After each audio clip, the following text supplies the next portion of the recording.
పురస్కరించుకుని వరంగల్ భద్రకాళి అమ్మవారి వసంత నవరాత్రి ఉత్సవాలు ఘనంగా జరుగుతున్నాయి. ఉదయం 4 గంటలకే ప్రత్యేక పూజలు నిర్వహించిన అర్చకులు ఆ తర్వాత అమ్మవారికి పూర్ణాభిషేకం నిర్వహించారు. అలంకరణ అనంతరం భక్తులను దర్శనాలకు అనుమతిస్తున్నారు. పరాభవ నామ సంవత్సరం సందర్భంగా అమ్మవారి దీవెనలు పొందడం కోసం పెద్ద ఎత్తున భక్తులు బారులు తీరారు. భద్రకాళి అమ్మవారి వసంత నవరాత్రి ఉత్సవాలకి సంబంధించిన మరిన్ని వివరాలు అరుణ్ అందిస్తారు.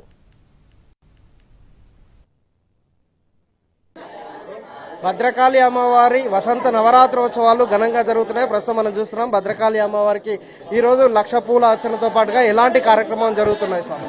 భద్రకాళి శరణమ్మమ కాకతీయుల రాజధాని ఏకశిలా నగరంగా చరిత్ర ప్రసిద్ధిగాంచిన వరంగల్ మహానగరంలో స్వయం వ్యక్తమై దర్శింపవచ్చిన భక్తుల పాలిట కోరిన కోర్కెలకు కొంగు బంగారముగుతూ ఈ లోకాన్ని తన కరుణారస వీక్షణంతో అనుగ్రహిస్తున్న భద్రకాళి అమ్మవారి సన్నిధానంలో ఈ రోజు యుగాది వేడుకలు ప్రారంభమయ్యాయి.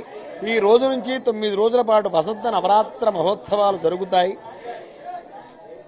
వసంత ఋతువు, శరదృతువులు ప్రజలకు యమదంష్టల వంటివి. ఈ ఋతువుల ప్రభావం వలన నానా విధములైన రోగాది బాధలు ప్రజలను పీడిస్తవి.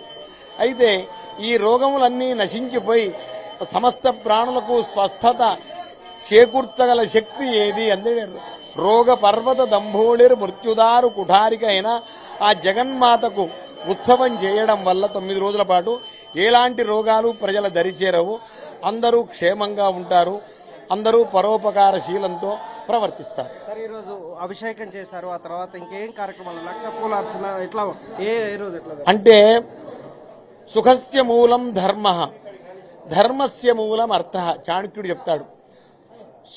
సుఖ జీవనానికి మూలం ఏమిటి అంటే సుఖానికి ధర్మబద్ధమైన జీవనం కావాలి. మరి ధర్మబద్ధమైన జీవనం కావాలి అంటే ఫైనాన్షియల్ ట్రబుల్ ఉండకూడదు ఎవరికి. ధర్మస్య మూల సుఖస్య మూలం ధర్మ, ధర్మస్య మూలం అర్థ.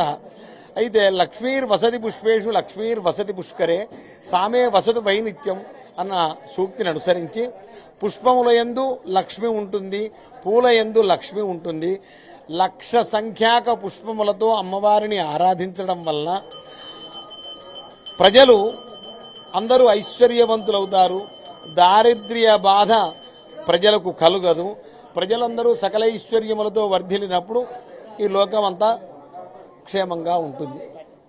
ఇది మనం ప్రస్తుతం చూస్తున్నటువంటి భద్రకాళి అమ్మవారికి 1,00,000 పూలతో అర్చన చేయడం వల్ల ఎవరికి దరిద్రం దరిచేరకుండా ప్రజలకి ఎలాంటి ఇబ్బందులు తలెత్తకుండా ఉండడం కోసం 1,00,000 పూల అర్చన కొనసాగుతున్నటువంటి నేపథ్యం కనిపిస్తుంది. 9 రోజుల పాటు 9 రకాల పూలతో అర్చన చేస్తారని అర్చకులు చెప్తున్నారు. ఇలా అంగరంగ వైభవంగా భద్రకాళి అమ్మవారి వసంత నవరాత్రి వేడుకలు ఘనంగా జరుగుతున్నటువంటి నేపథ్యం కనిపిస్తుంది. అమ్మవారి పూర్ణ అభిషేకం తర్వాత అమ్మవారిని అలంకరించిన తర్వాత భక్తుల దర్శనార్థం అందరినీ అనుమతిస్తున్నారు. ఈరోజు ఉగాది పర్వదినాల నేపథ్యంలో చాలా మంది భక్తులు వస్తున్నటువంటి నేపథ్యంలో ప్రత్యేక క్యూ లైన్లను అందుబాటులో తీసుకొచ్చి అమ్మవారి దర్శనం ఇస్తున్నారు. సాయంత్రం పంచాంగ శ్రావణంతో పాటుగా అమ్మవారికి ఉగాది పచ్చడి నివేదన చేసిన తర్వాత భక్తులందరికీ ఉగాది పచ్చడి ప్రసాదంగా ఇవ్వడం కోసం కావాల్సినటువంటి ఏర్పాట్లు చేశారు. ఈ రోజు నుంచి 9 రోజుల పాటు నవరాత్రి వేడుకలు ఘనంగా జరగబోతున్నాయి. Cameraman Wajid Arun Kumar, NTV Warangal.